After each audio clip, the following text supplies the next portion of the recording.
সাড়ে 8টা থেকে বসা দেখছি এবারে বা চলে বাড়ি থেকে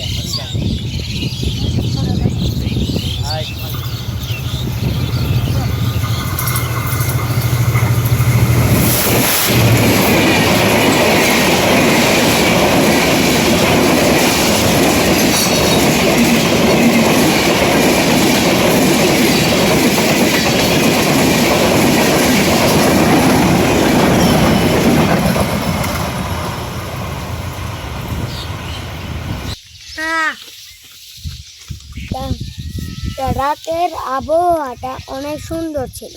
এটা এখন সকালটা আরো সুন্দর দেখছি। এই বাতাসে এই ট্রেন দেখতে এসে অনেক মজা লাগছে। তাই এই ভিডিওটা দেখতে পেরে আমি ভাবছি অনেক খুশি হয়েছি। ধন্যবাদ কথাটা শোনার জন্য।